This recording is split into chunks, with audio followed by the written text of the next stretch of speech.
Vamos criar um novo projeto ASP.NET e ver o passo a passo da criação de um projeto e qual a estrutura desse projeto. Eu vou aqui clicar em New Project.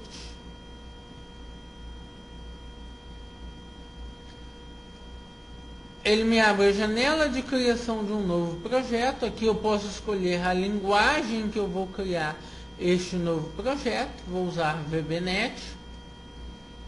ASP.NET Web Application. O endereço que ele pede para a criação do projeto é o endereço web, HTTP. O Visual Studio vai entrar em contato com o servidor web para fazer a criação desse projeto. Aqui eu estou usando um servidor local, na minha própria máquina, localhost. Se eu estivesse usando um servidor remoto, eu poderia perfeitamente colocar aqui o nome de outra máquina, mas deverão haver permissões de rede adequadas para conseguir fazer a criação do projeto. Aqui eu vou dar o nome da aplicação, primeiro projeto. O Visual Studio vai fazer contato com o IIS e vai criar primeiro projeto como sendo um diretório virtual dentro do IIS. Vamos lá. Ok. Então ele está fazendo a criação desse diretório virtual dentro do IIS.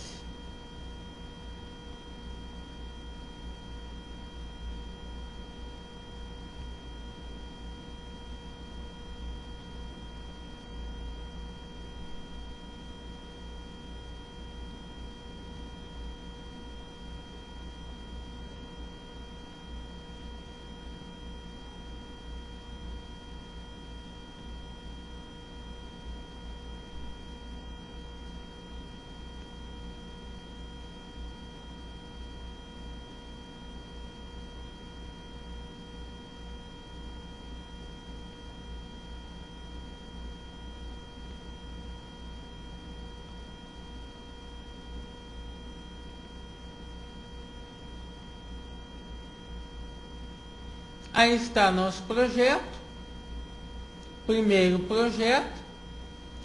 O Visual Studio usa o conceito de solução, então nós vemos uma solution chamada primeiro projeto. O que quer dizer isso? Uma solução é um conjunto de projetos para atingir um determinado resultado. Para chegar a um determinado resultado, talvez eu precisasse não apenas do projeto web, mas eventualmente o Visual Studio cria uma solução e dentro da solução podemos colocar vários projetos. Vamos analisar o que nós temos dentro deste projeto. Temos aqui o Webform 1. Certo? Este Webform é basicamente uma página web, certo? Que no ASP.NET passamos a chamar de Webform. Web.config. Web.config é um arquivo que contém tags em XML. Essas tags fazem a configuração do funcionamento do nosso site. Diversas características de funcionamento do nosso site são configuradas dentro do web.config. Styles.css é um arquivo de estilos, certo? Um arquivo que segue o padrão CSS, é usado para design, está aqui apenas como um recurso auxiliar. Inicialmente esse arquivo não está vinculado nas nossas páginas. Se desejarmos vincular esse CSS nas nossas páginas, teremos que arrastar o arquivo para dentro da página, dessa forma. Global ASAX. O ASP.NET ele disponibiliza para a programação diversos objetos que nós utilizamos para manipular a comunicação na web.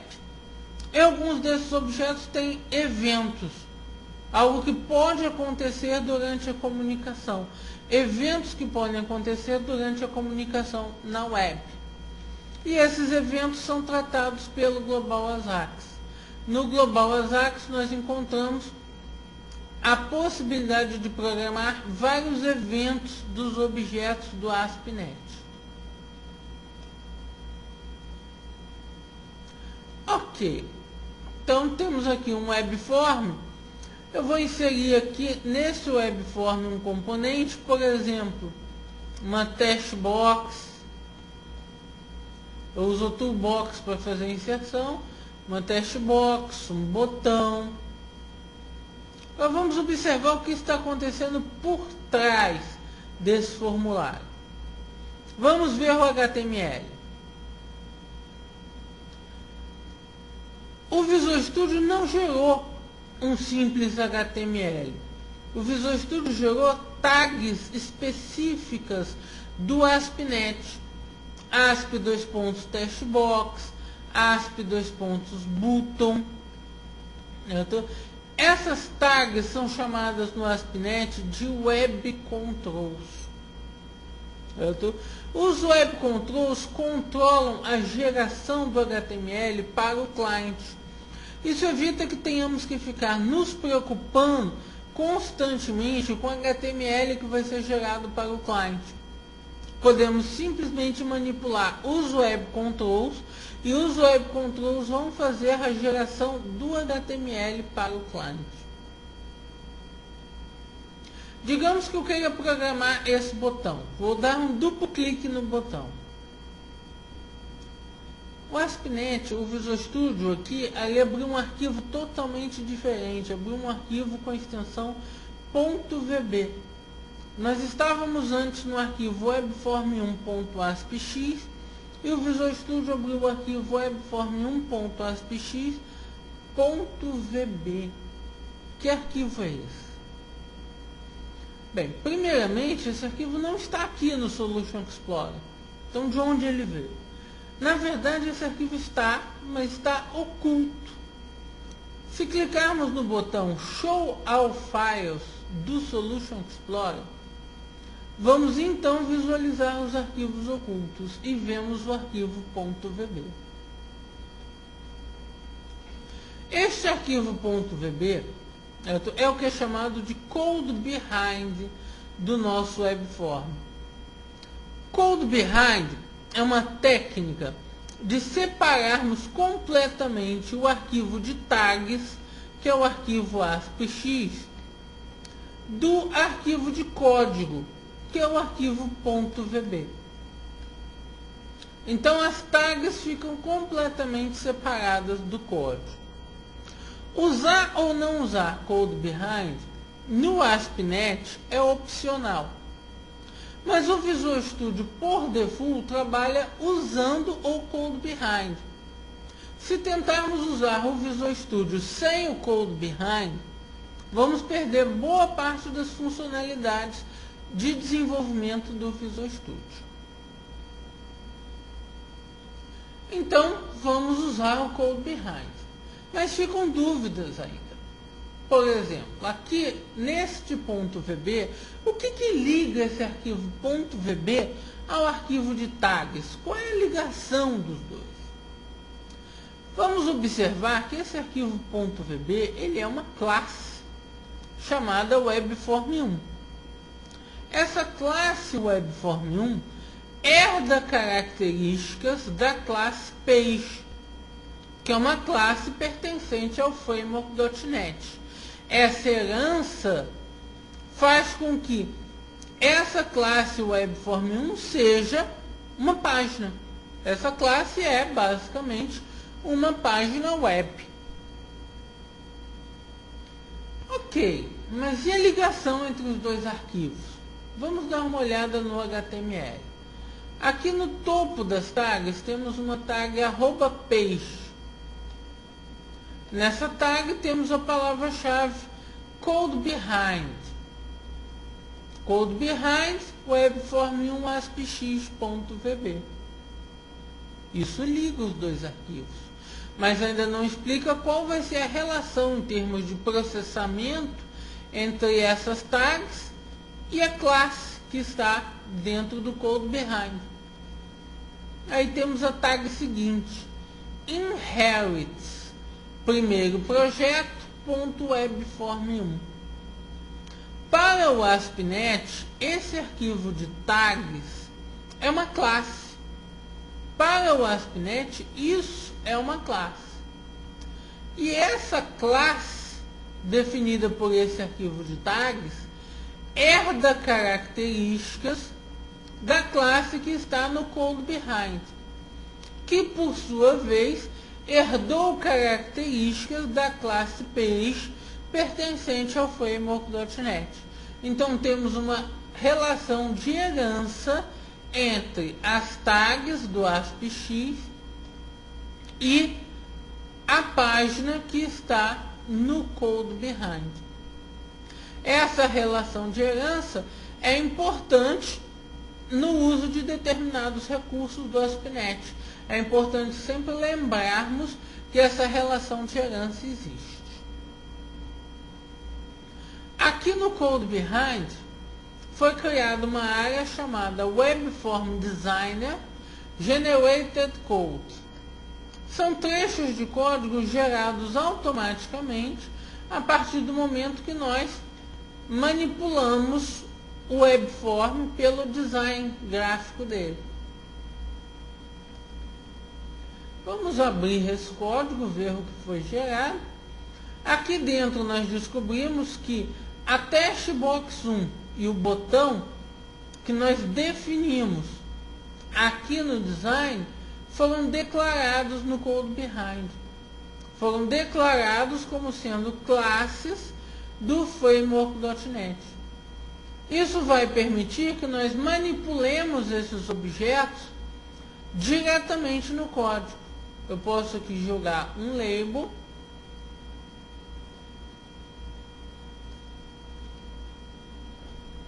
e no clique do botão fazer com que o label 1.test, eu manipulo objetos e manipulo propriedades desses objetos. Testbox 1.test vezes 2. Então vou fazer um pequeno cálculo. Peço para o Visual Studio fazer o rebuild da aplicação. No momento em que o Visual Studio faz o rebuild da aplicação, o code behind, que é o arquivo .vb, é transformado num arquivo .dll. Este arquivo .dll é o resultado da compilação dessa classe Webform1. Feito isso, eu posso pedir a visualização do ASP.X, View in Browser. O ASP.X apenas é compilado quando eu solicito a visualização dele pela primeira vez. Aí está. Então vou digitar um valor na caixa de texto, clicar no botão, ele me traz o resultado. Eu não tive que me preocupar com HTML. Foi gerado HTML. Eis aí o HTML que foi gerado. Certo? Mas eu não tive que me preocupar com esse HTML. Os web controls geraram o HTML automaticamente para mim. Dessa forma, os web controls cuidam de todo o processo de renderização, ou seja, de geração do HTML para o browser. Uma outra questão interessante sobre o processo de compilação é a geração desse segundo arquivo, .pdb. Este arquivo é um arquivo auxiliar no processo de depuração. Enquanto eu estiver trabalhando em modo de depuração, esse arquivo vai ser sempre gerado quando eu fizer a compilação da página.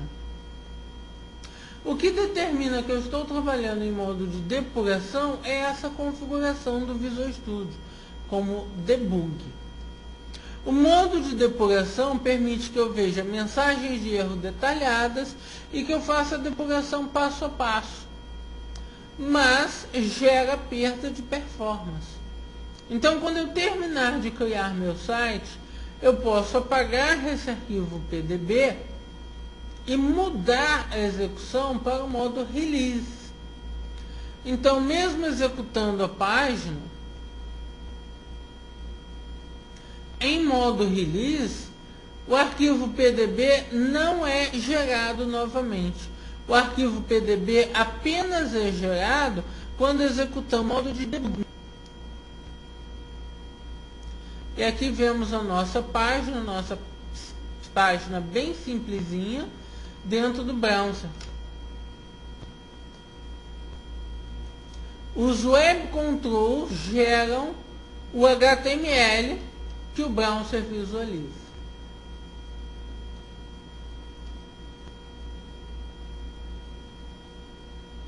Certo? Então, aqui no Visual Studio, nós alteramos o modo de execução entre debug e release ou vice-versa.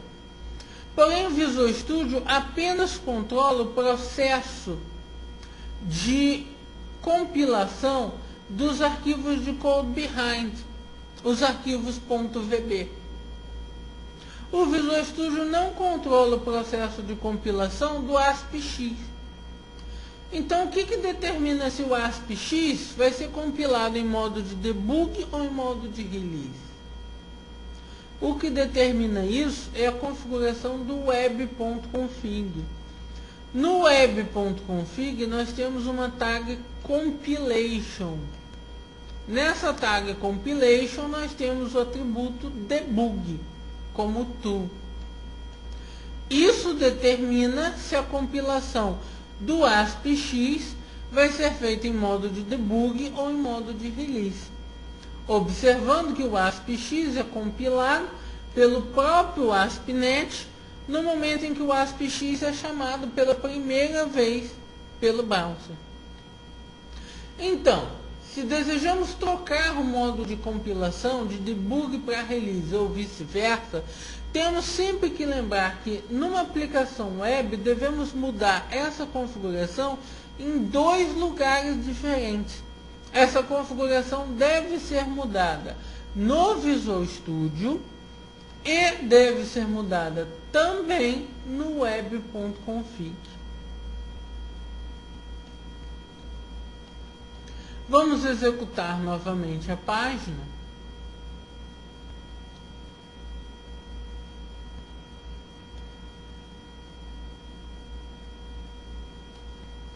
Aí está nossa página. Vamos dar uma olhada no código-fonte, view source.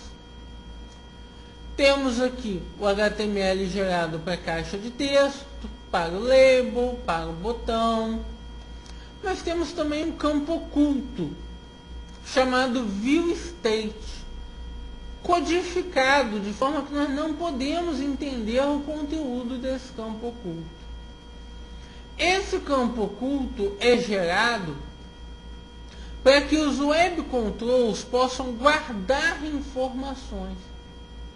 Quando eu cliquei no botão, ocorreu uma ida ao servidor. Esse processo da página está indo ao servidor e se executando novamente, passou a ser chamado no ASP.NET de um postback. Então, este botão provocou um postback na página, provocou uma ida ao servidor. E entre os postbacks, nada é guardado no lado do servidor. O servidor não guarda nada. Então, quando um determinado web control quer guardar uma informação entre um postback e outro, essa informação deve ser guardada no viewState. Os web controls guardam isso automaticamente. Nós, a princípio, não precisamos nos preocupar com isso. Os web controls vão manipular o viewState automaticamente para nós. Posteriormente, vamos descobrir que nós também podemos guardar nossas informações personalizadas dentro do viewState da página. Fechando o browser, E voltando ao nosso projeto, observamos que, como voltamos o modo de execução ao modo debug, o arquivo .pdb foi gerado novamente.